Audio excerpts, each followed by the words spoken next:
Hey guys, it's Dustin here with Magdum Gaming, and I am bringing you a review of the 240 Bravo, which has a max damage of 34 damage up to 8 meters and starts dropping off all the way to 25 damage at 75 meters, which is not bad, not bad. And then we have a fire rate of 650 rounds per minute, which is good considering the damage output, and the muzzle velocity of 610 meters per second, which is also good because you won't have to lead your targets as much when you're aiming downrange. And then we also have a bullet drop of 15 meters per second, which is more than an assault rifle, but still not too shabby.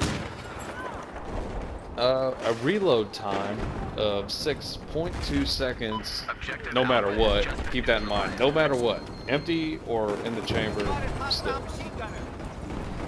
Alright, the 240 Bravo. Very beastly. More beastly in Battlefield 3, in my opinion, than it is in this game. In this game, they limit you to a 100 round magazine. That hurts. But you can work around it because if you learn to control the recoil of this gun, then your shots are going to count. And it's almost the same as any higher damage model gun, just to make sure that you're paying more attention. It's a more skillful gun than your M249 or MG4 counterparts, that you really need to be landing a lot more shots. Now we're going to get into some of the cons of this before we get into too many of the pros. Alright, the cons of this is the nasty recoil numbers. We got a vertical recoil of 0.6, which is pretty nasty. And then to the left and to the right we got a 0.5, which is also pretty nasty. And then you also have a first shot multiplier of 0.5. So your first shot is going to kick like a mule. So you need to definitely, as hard as it is on console, you're going to have to pull down on that joystick a little bit. Just have to train yourself to do it if you haven't been doing it already. Here's your ammo, pick it up. Now another con to this it also has a decent amount of bullet spread when you're moving while you shoot. You definitely don't want to use this gun and move while you're shooting. And a lot of people do not like to stand still while shooting, but one thing you have to remember when you're using the LMGs is that you have suppression on your side big time. I know there's a lot of other people shooting at you, but on these one-on-one engagements, you're better off stopping and shooting and getting your bullets on target than you would be to be strafing back and forth and shooting all over the place. So, just one thing to remember: stop and shoot. Alright, now we're going to get into the pros of this, which we just already kind of got into, was the suppression effect, and also the damage model. The damage model is going to land you a 2-shot kill up close if you get one of those shots on the head. And with the vertical recoil on this gun, if you aim at the chest when you come into a close confrontation battle, you're going to get one in the head. Most likely, you're going to get a bullet in their head and get a 2-shot kill. And if not, it's still a 3-shot kill. And those 3 shots, even at 650 rounds per minute, come out of their gun pretty damn fast.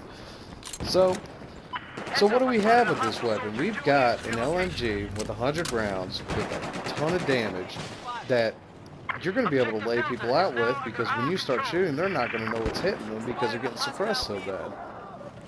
For the most part. Now, there are exceptions to every rule. There are players who just seem to work around all the rules because they're that good, and you have to give them credit for that. But for the majority of your normal engagements, you're going to use the suppression to your advantage, and you're going to win most of these if you are good with your aim. Now, Here's your ammo, pick it would I up. recommend the 240 Bravo to use on a regular basis? Honestly, no, I wouldn't. I mean, you can, obviously, but Here's your ammo. if I was going to use an LMG, even though they do lower damage, I would still go with the M249.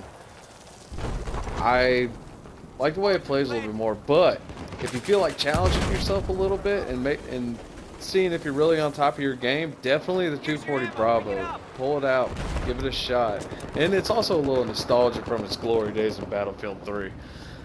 Now, attachments on this, I've been using a stubby grip and a muzzle brake actually. I would say with the side-to-side recoil, you definitely want to use a compensator, but I use a muzzle brake on it because I tend to stay pretty close, and the compensator doesn't seem to make that huge of a difference. I mean, if we really wanted to nitpick on it, then yeah, it would, but to be honest with you, on console, the biggest thing you're wanting to control is vertical recoil because it's the hardest to control. So, yeah, I'd give this gun about a 3.5 out of 5 if I were to have my rating system. And I would recommend it if you want to challenge yourself to still have a ton of firepower, but have to control it some more. Alright, this is Dustin with Mag Dump Gaming, and I will see you in the next video. Bye-bye.